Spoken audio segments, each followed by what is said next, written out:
Have you ever popped your hood and just stared? Like there's this thick layer of grime coating everything, and you're not even sure what half of it is anymore. Oil splatter, road dust, mystery goo that's been baking in there since who knows when, and you think, well, maybe I should clean this. But then you also think, isn't spraying water near an engine kind of a terrible idea? Here's the thing, mechanics clean engines all the time. They just know the tricks that keep things safe and get results most people never even consider.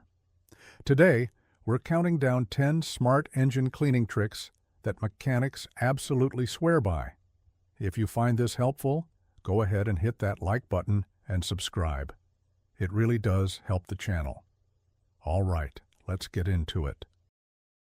Number 10, the plastic bag shield method. So here's the first thing any experienced mechanic will tell you before you even think about touching a hose or a spray bottle near your engine bay. Protect the electronics. That's it. That's the golden rule. And the way they do it is laughably simple. Plastic bags, grocery bags, Ziploc bags, trash bags, whatever you've got lying around.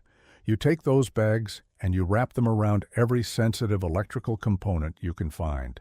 The alternator, the fuse box, any exposed wiring harnesses, the air intake opening, and the mass airflow sensor if it's exposed. Some mechanics even throw a bag over the battery terminals if they're planning to get aggressive with the rinse. And look, this isn't some amateur hour workaround. Professional detailers do this exact same thing. The reason is straightforward. Modern engines are packed with sensors, connectors, and control modules that really don't appreciate being soaked. One good blast of water into the wrong connector and suddenly you've got a check engine light, misfires, or worse. The plastic bag method creates a waterproof barrier that costs you literally nothing. Now the key detail most people miss is how you secure the bags. Rubber bands, not tape, not just tucking them in and hoping for the best. Rubber bands. You want a snug seal around the opening so water can't sneak in from the top and trickle down inside. Some mechanics also use aluminum foil for oddly shaped components because it molds to the shape and stays put better than a bag would. The whole process takes maybe 5 to 10 minutes, and it's the difference between a successful engine clean and an expensive trip to the dealership. Think of it this way. You wouldn't pressure wash your living room without covering the electronics first, right? Same logic applies under the hood. Every single trick on this list works better when you've taken this first step. It's boring, it's not glamorous, and nobody's making viral videos about putting grocery bags on alternators.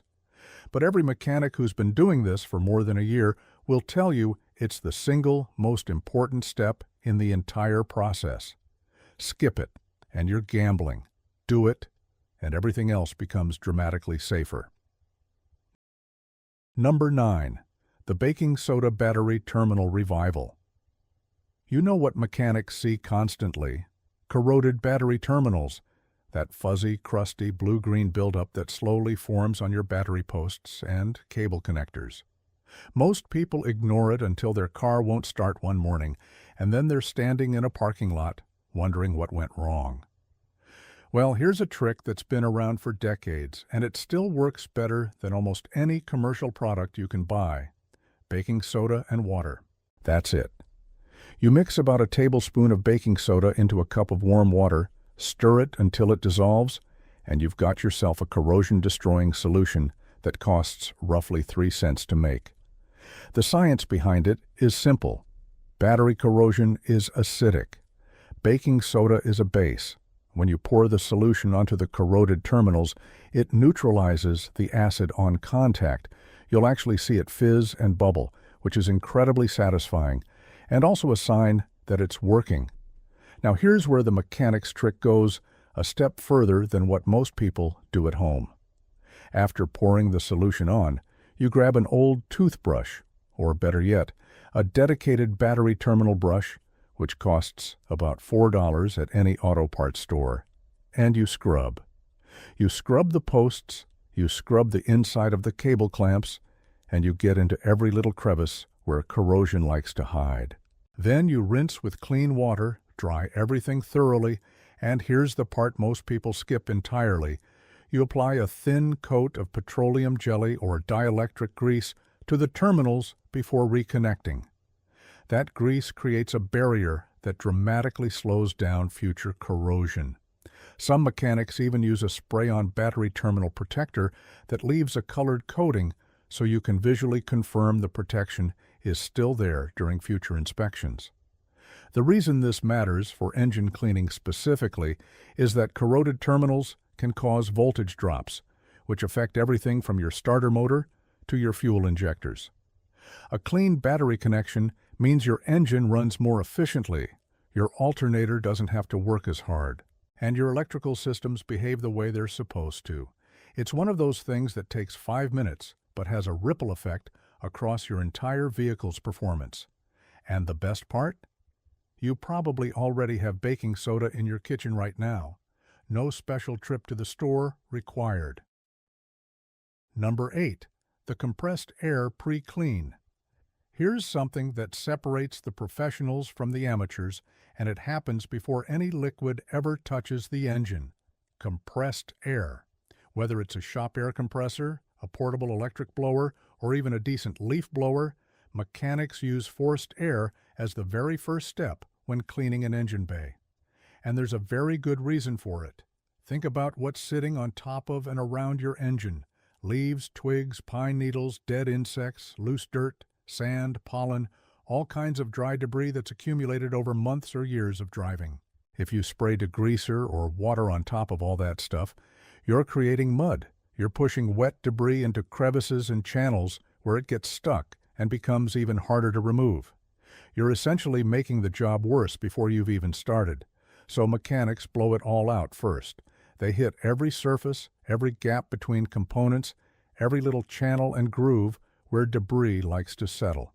They pay special attention to the area around the cowl, which is that gap where the hood meets the windshield, because leaves and organic material love to pile up there and can actually clog your cabin air intake or drainage channels. They blast around the valve cover, between the intake runners, around the accessory belt area, and underneath any plastic engine covers. The whole process takes about 5 to 7 minutes and removes an astonishing amount of material. Some mechanics report blowing out literal handfuls of leaves and debris from engines that looked relatively clean from the outside. Here's another reason this step matters. Dry debris is abrasive. If you start scrubbing with a brush while there's sand or grit sitting on the surface, you're essentially using sandpaper on your engine components. That can scratch plastic covers, scuff painted surfaces, and even damage the clear coat on aluminum parts. Blowing that stuff away first means every subsequent cleaning step is safer and more effective. One more professional tip. When you're using compressed air, wear safety glasses. This sounds obvious, but you'd be amazed how many people skip eye protection and end up with a face full of dust and debris. Mechanics learn this lesson exactly once, and then they never forget it. It's a small step that makes a massive difference in how the rest of the cleaning process goes. Number 7. The warm engine sweet spot.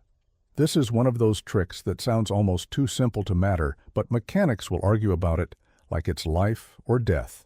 The temperature of your engine when you start cleaning it. And the answer, according to the overwhelming majority of professionals, is warm, not hot, not cold. Warm. Here's why this matters so much. When your engine is warm, the oil, grease, and grime that's coating everything is slightly softened. It's not baked on as hard as it would be on a completely cold engine. That means when you apply a degreaser, it can penetrate and break down the grime much more effectively and much more quickly. You'll use less product, spend less time scrubbing, and get better results. But here's the critical part. If your engine is hot, you've got problems. First, you risk burning yourself.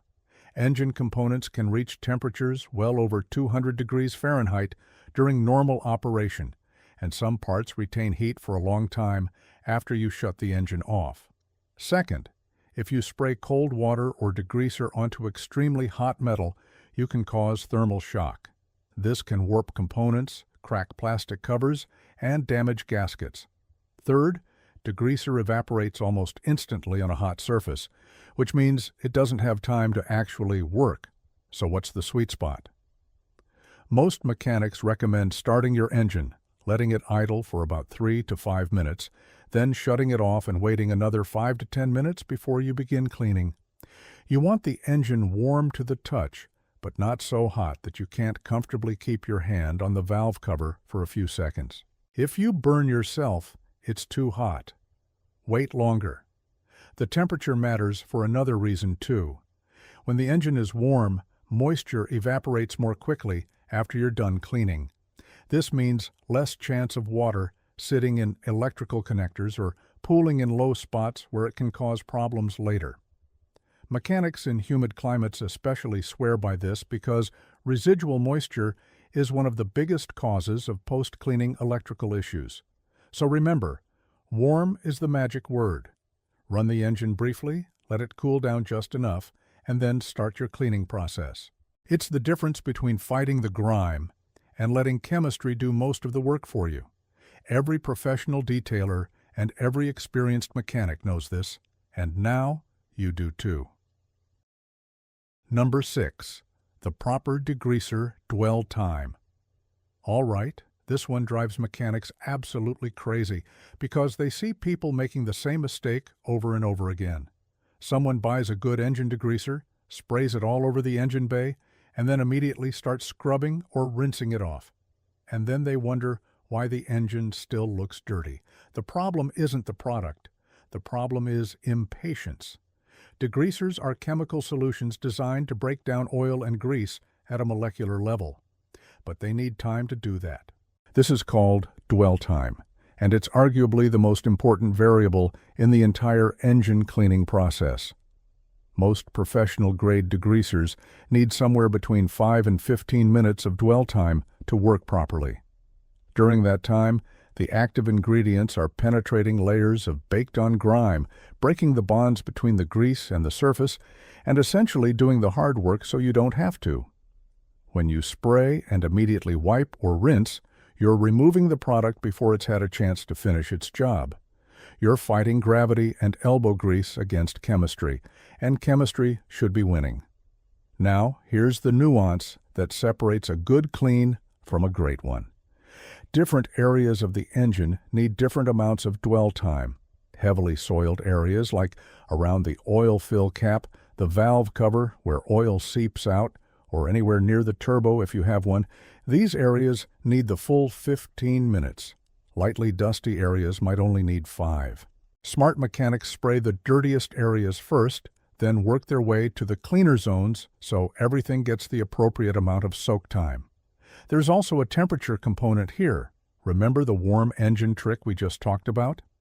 A warm surface actually accelerates the degreaser's chemical reaction, so your dwell time might be slightly shorter on a warm engine versus a cold one. But the key word is slightly. Don't use that as an excuse to rush. One more important detail. During the dwell time, don't let the degreaser dry on the surface. If it's a hot day or the engine is too warm, the degreaser can evaporate before it finishes working, and dried degreaser can leave white residue marks that are surprisingly difficult to remove.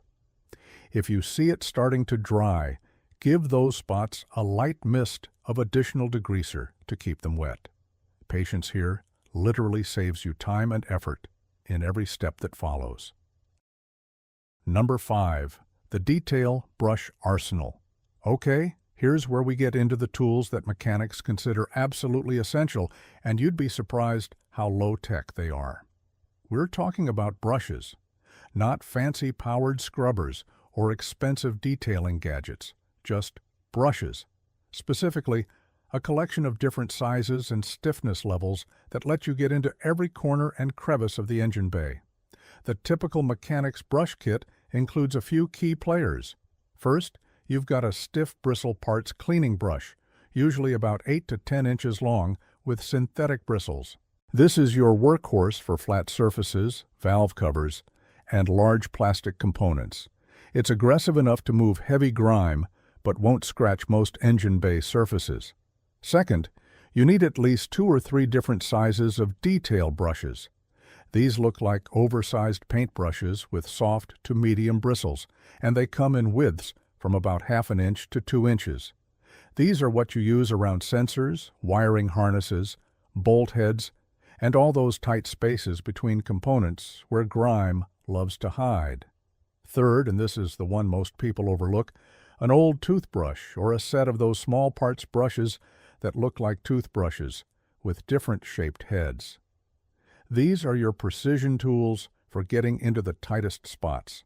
Around hose clamps, inside the grooves of serpentine belt pulleys, around the edges of gaskets, and into the tiny gaps between heat shields and exhaust components. Now, here's the technique that mechanics use that makes a huge difference. They don't just scrub randomly. They work systematically, starting from the top of the engine bay and working down, and from the back toward the front. This ensures that dirty degreaser and loosened grime flows downward and outward, away from the areas you've already cleaned.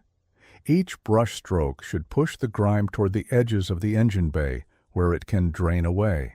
Some mechanics also keep a dedicated set of brushes for engine work only, separate from their body detail brushes. The reasoning is simple.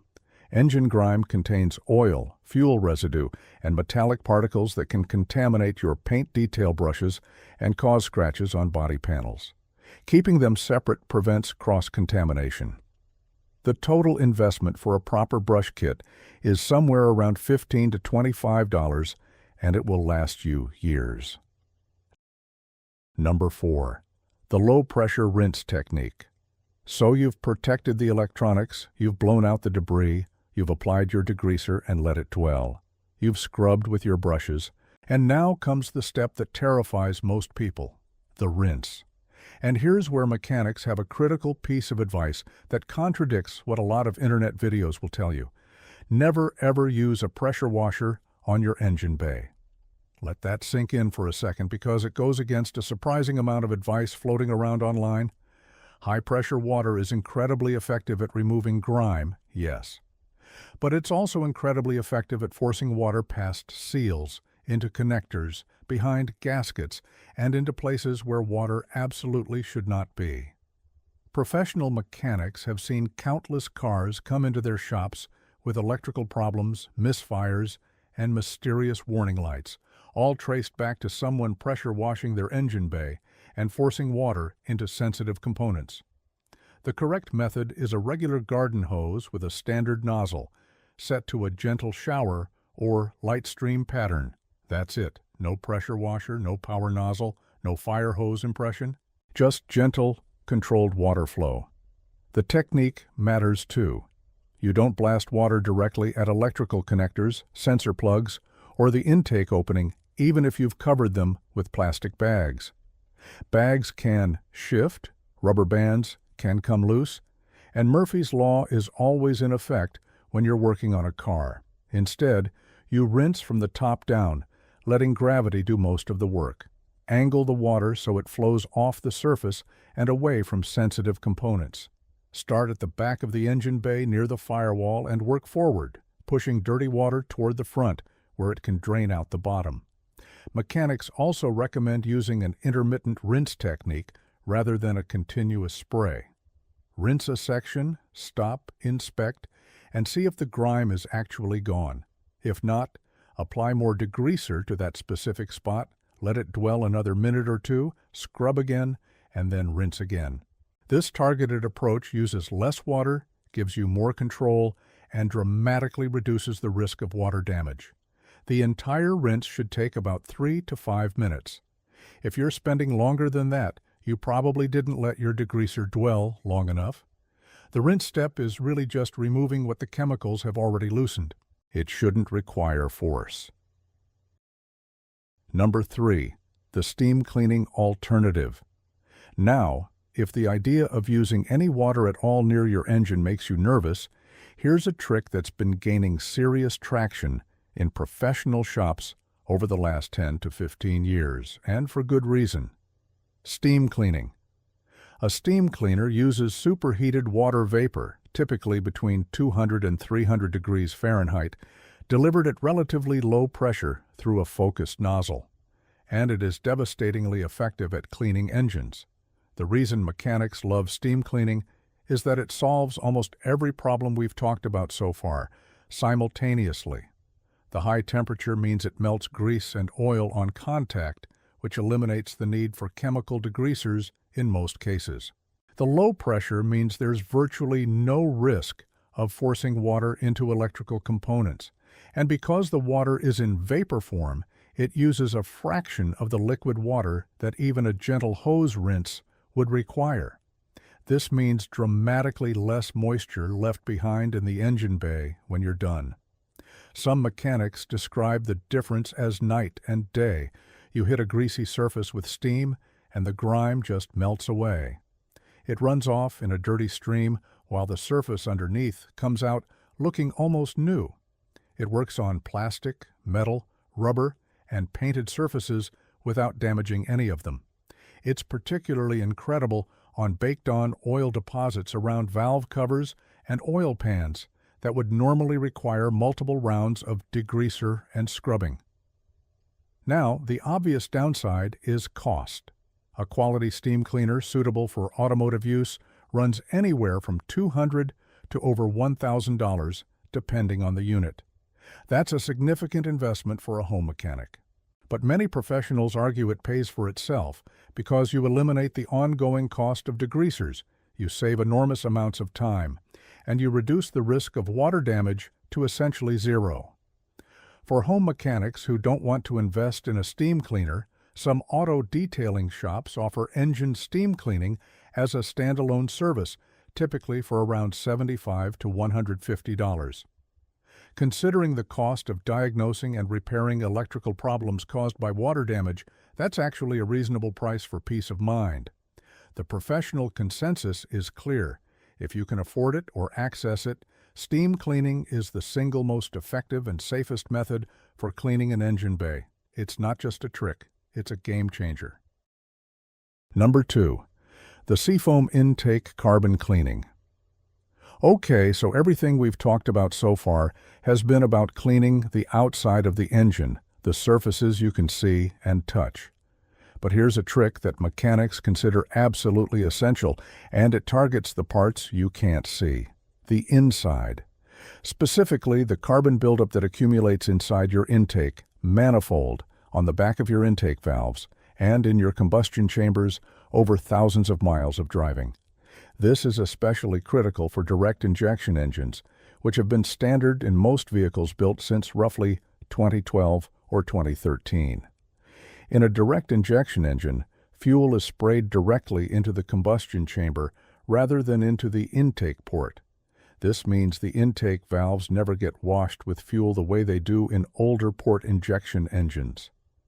Over time, carbon deposits from oil vapor and exhaust gases build up on those valves, restricting airflow and reducing engine efficiency. The symptoms include rough idle, hesitation during acceleration, reduced fuel economy, and sometimes misfires. The mechanic's trick is Seafoam, or similar intake cleaning products. The process involves locating a vacuum line on the intake manifold, usually the brake booster line or a PCV valve line, disconnecting it while the engine is running, and slowly feeding the Seafoam liquid into the line.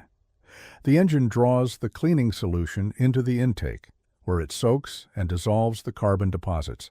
You feed it in slowly, about half the can over 5 minutes, then shut the engine off and let the remaining solution soak for 15 to 20 minutes.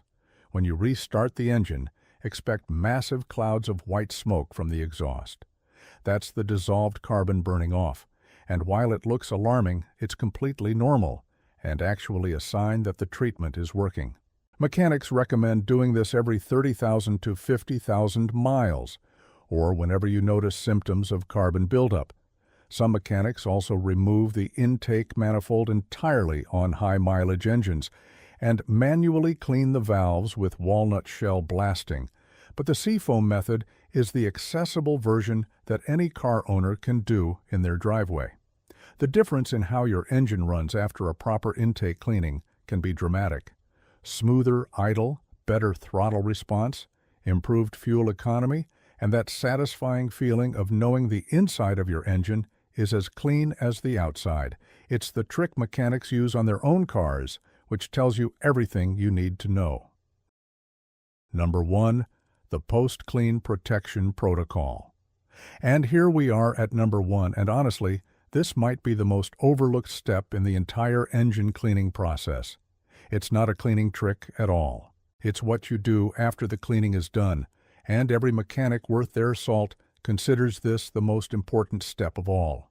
Because a clean engine that isn't properly protected will look dirty again within weeks, and may actually be more vulnerable to problems than it was before you started. The Post-Clean Protection Protocol has several components, and each one matters. First, dielectric grease. Once your engine bay is clean and dry, you go to every single electrical connector you can access and apply a small amount of dielectric grease to the terminals and the sealing surfaces. This silicone-based grease doesn't conduct electricity, but it seals out moisture, prevents corrosion, and ensures solid connections. Mechanics apply it to spark plug boots, coil pack connectors, sensor plugs, and any connector that was exposed during the cleaning process. A single tube costs about $5 to $8 and lasts for dozens of applications. Second, rubber and plastic protectant. All those hoses, plastic covers, wire loom, and rubber grommets in your engine bay are susceptible to drying out, cracking, and deteriorating when exposed to heat and the elements. After cleaning, mechanics apply a water-based dressing or protectant to every rubber and plastic surface.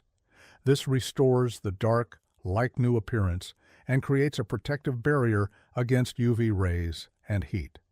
It also makes future cleaning dramatically easier because grime doesn't stick as readily to treated surfaces. Third, and this is the step that separates professionals from everyone else, mechanics run the engine for at least 10 to 15 minutes after cleaning with the hood open. This serves two purposes.